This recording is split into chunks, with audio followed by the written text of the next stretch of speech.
Hey, what's up, everybody? Welcome back to another episode of the Real Heroes Show. You got Corey and Nick with you here today, and we already posted a video today, but holy shit, the Star Wars Vision trailer came out, and we had to talk about it. So, yes. Nick, how are you today, buddy? Doing well. We got a surprise. So anytime we get a good surprise like this, I'm happy. Yeah, some Star Wars feast for the eyes. This is some wild looking stuff, very different from the Star Wars we're used to, but it makes sense because today's the 17th of August, and this show debuts on the 22nd of September. So, being about just 1 month out, the hype train's got to start rolling for it. So, I have the article pulled up here on StarWars.com.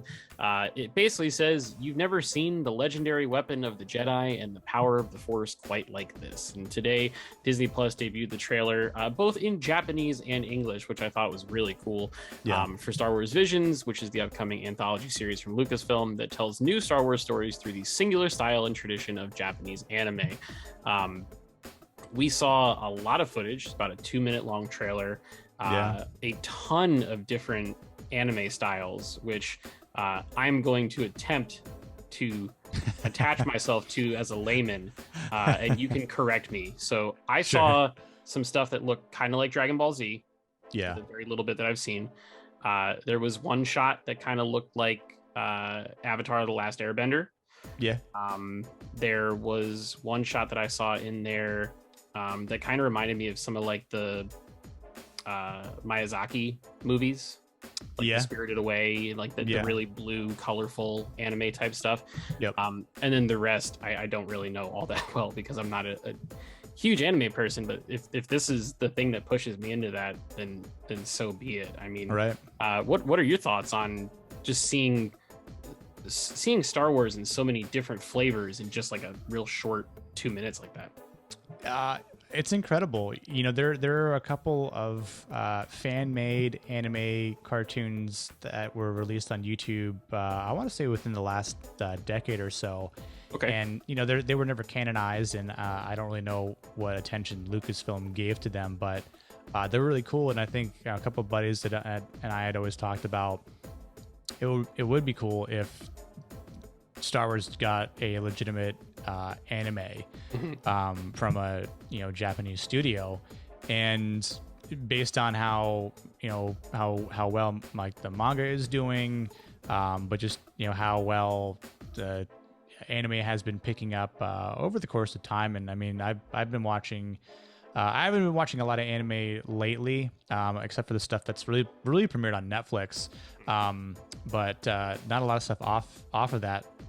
But knowing that this is coming to Disney Plus, I will be watching all 9 series of this. They all come out on the same day. That's going to be crazy. I might have to take off from work that day. That might watch be all 9 of them. That might be a good day to take off of work and just binge anime. We call that a personal day in the biz. I'm gonna take a personal day off. Maybe. What's going on, Corey? Why are you calling out? I have cartoons to watch.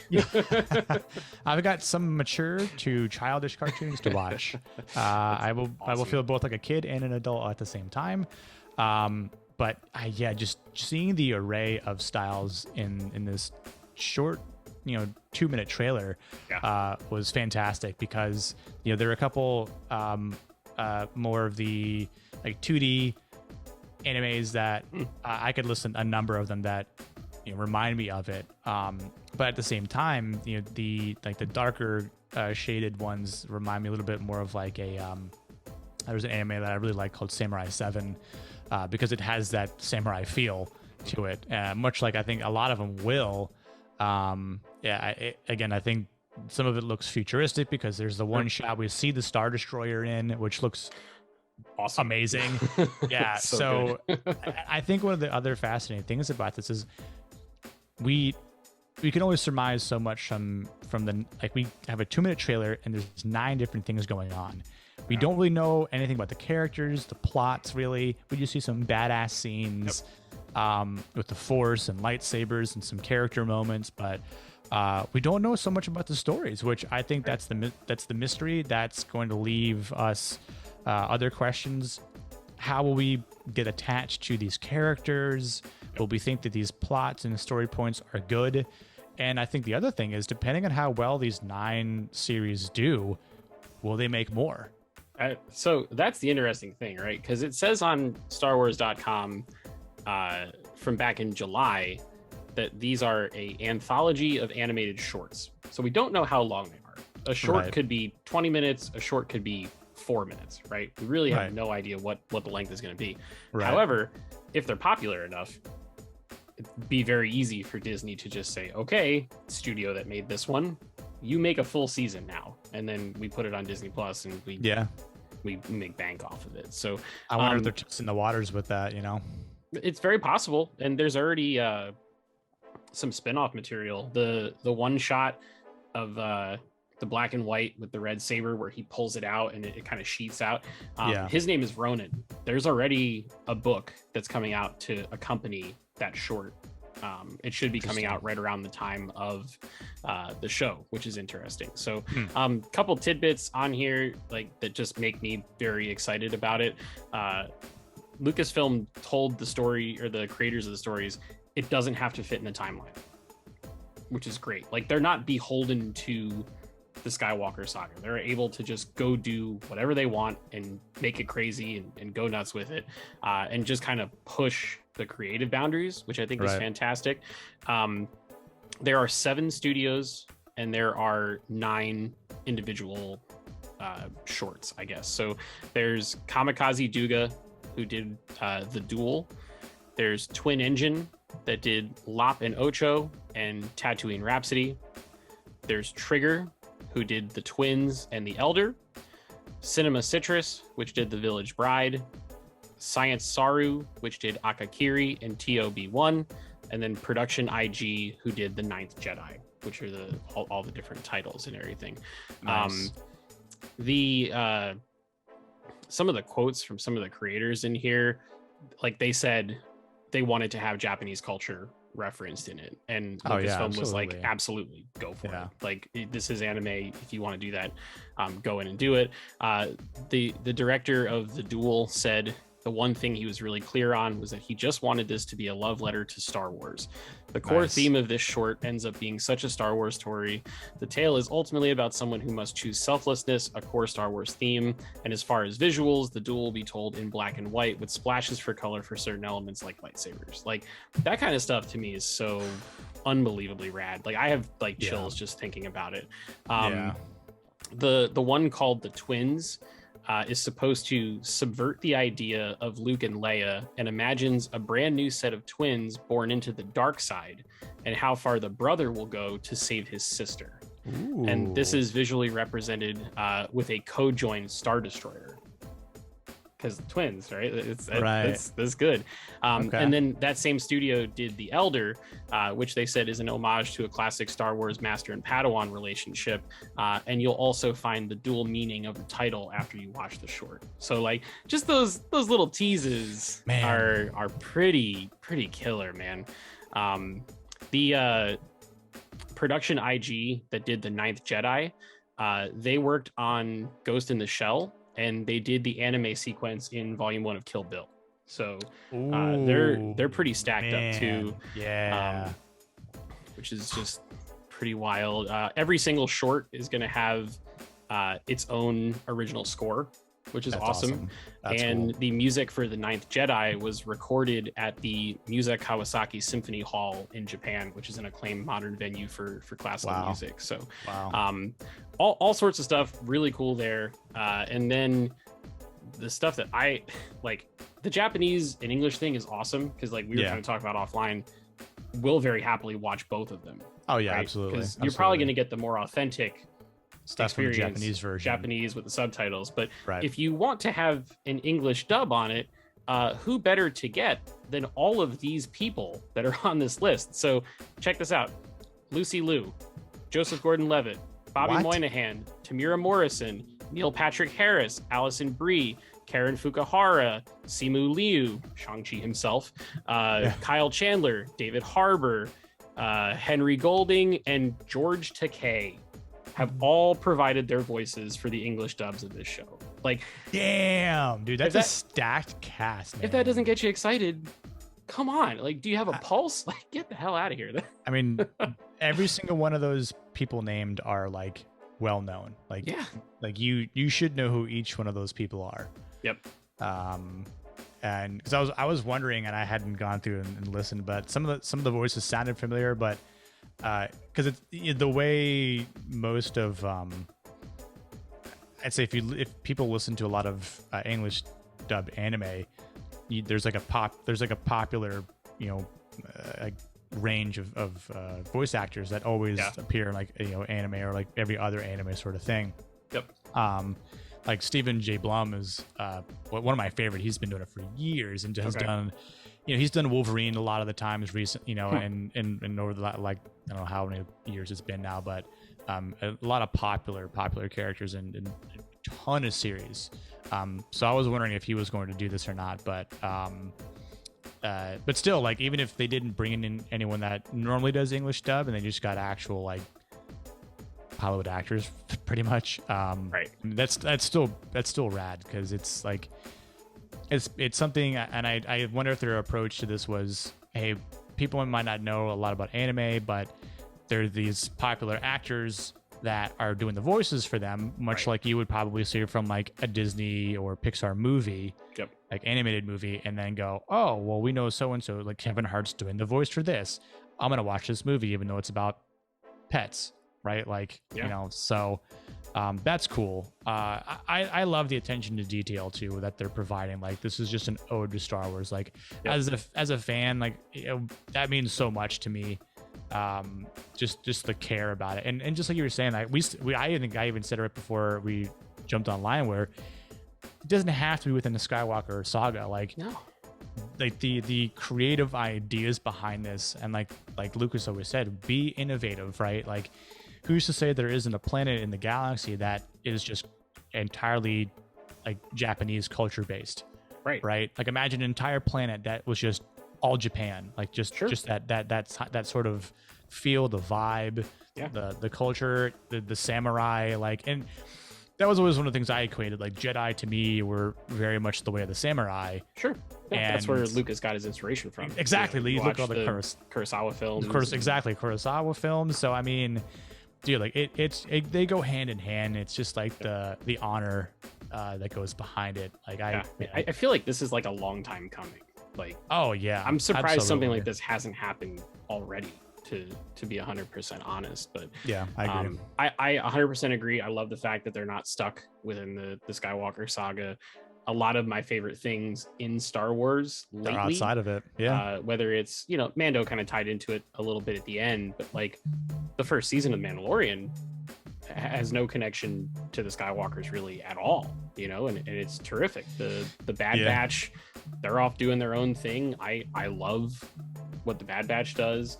I think that the High Republic books, I know you haven't read them yet, but I've read the first two of the adult ones and the first of the young adult series, and the only connection to like the Star Wars we know is that Yoda's alive, but he's not even like in the books. Like, there's a couple lines like, so where is Yoda? And like, nobody knows. And these stories are so great, interesting, because they're able to go off and do, for lack of a better term, like weird shit, because it doesn't have to do with Luke and Han and Leia, and that legacy.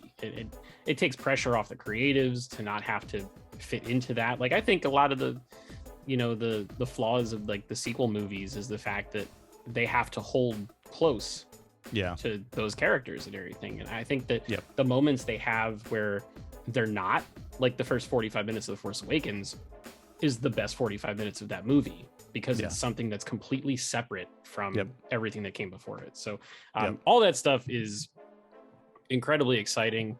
Some of the shots in this trailer, like, obviously we talked about Ronin with the lightsaber that pops out, but there's a girl in there that's got 6 arms and all of them have red lightsabers attached to them. There's like some purple looking force lightning that gets shot around. You brought up the thing with like the lightsabers on like a rotator. It's like a staff and shoots out, and it's just like a pinwheel of of lightsabers, like, as he's deflecting like a Gatling gun, right? That's being like from some sort of droid. Like, I'm like, what's going on here? I don't know what it is, but it just looks badass. And I mean, again, this is, like you said, this is stuff that probably couldn't get done in a movie, or if it did, it would cost a lot more money. So at that point, like, I know a lot of people might not be a fan of the animation perspectives of this, much like Clone Wars and Bad Batch and Those Rebels, people can but go away. But like, I think they need to be more open and understand, like, there's great stories that come from them, and you know, I know this might not have any direct ties from it, but at the same time, it's like, look at the greatness that's come from Knights of the Old Republic, the Old Republic. I mean, those are a long time ago in a galaxy far away, you know. So at that point, like, there's still great content that comes from it. So amazing stories, amazing characters, you know, amazing worlds. You might see some similarities from like the aliens and whatnot, which I wonder if we'll see, like any. I'd have to look again, or maybe a little bit more closely, but like, I wonder if we'll see like any sort of like droids that we know of and what we've seen already. Maybe again, like, will we see any alien creatures that have come from space and just are like kind of mingling or commingling with the Japanese culture? Like, there's so much. That's true. There are a lot of people in the trailer. Yeah, and not a lot of creatures, at least at a first glance. I've only watched the trailer, I think, 2 or 3 times. So yeah, which is interesting because, and again, like, I'm okay with it if there aren't any like alien creatures. But if they just, like, I think that might be something if some of these shorts get greenlit for full seasons, even if it's like the Ronin one. Okay, it gets like a 12 episode season, right? And that's it. Like, great, but then they could also expand on it, and then they could include more into it and be like, well, you know, it was a short for this, it was only 5 minutes long, but at the same time, if it gets 12 episodes of 25-minute long episodes, then you know, you could include more things like that, and then again, you're building upon the universe that was then created. So they're moving the ceiling upwards, which is always a good thing, especially when it comes to like great Star Wars content. So I mean, so they can tell we're hyped. To answer your question, combing through one of these articles again, the short that's entitled TB01 is the story of an adorable droid who dreams to be a Jedi. Okay. Which that's a concept we've never really touched on before. Like, the closest thing we've had to a droid that does Jedi stuff is Grievous. He's just a dick. So yeah, he just murdered Jedi. Right. Yeah. So I think it's really cool, man. Just the idea of kind of taking Star Wars and turning it on its end, right, and making something really cool. I hope it's well received, because if it is, it can show Lucasfilm that we don't have to do the same old all the time. And like, I have a hope that whatever these 3 movies are that are coming out in a couple of years, I know Rogue Squadron's the first one, and then Taika's movie, and an unannounced one. I hope that all 3 of them can embrace the fact that the main saga is over and go do weird stuff. You know, I'm sure Taika's is going to be weird. Yeah, Rogue Squadron might be a little bit more by the Star Wars book, so to speak. But Feige is still getting his. I think he's producing one. Michael Waldron is writing it because Feige loved the work that he did on Loki and Doctor Strange 2. So I think that'll be weird and cool. I hope so. So. Yeah, and while maybe keeping it close, because if Feige is a super big fan of Star Wars, then he'll probably want to keep it, you know, the homage maybe. So yeah, I feel like he would do the love letter to Star Wars movie. Yes, either that, or they're bringing him in to do the Thrawn thing. That's like the big Avengers Endgame style thing for this Mandoverse. But only time will tell on that. True. But yeah, man, I think that's just about everything that we can touch on this show, because we've only got a month to go until it comes out, but would love to hear from everybody who's watching this video. As you guys can tell, we are very, very excited for this show. You know, I'd love to hear if anybody has any thoughts. If you're a big time anime fan and you haven't been super into Star Wars, if this entices you, if you're a Star Wars fan who vice versa has never really been into anime, if this is going to do it for you, or if you're just jazzed to see new stuff in that galaxy far, far away, drop us a comment below and let us know. If you want to support the channel, you can do so absolutely for free. All you have to do is like this video, subscribe to the channel if you haven't already, turn on your notifications, and share the video with your friends. We will be back tomorrow. We'll have an episode of the What If review, the tears, because the Chadwick Boseman Star-Lord thing is happening. So gonna be misty in the room for that one. Nick has a review of the first 3 episodes of Titans season 3 coming on Thursday. And then we've got some more Ted Lasso, What If, all sorts of good stuff coming next week. So stay tuned for all those things. Until next time, we'll see you guys in the next video. Peace.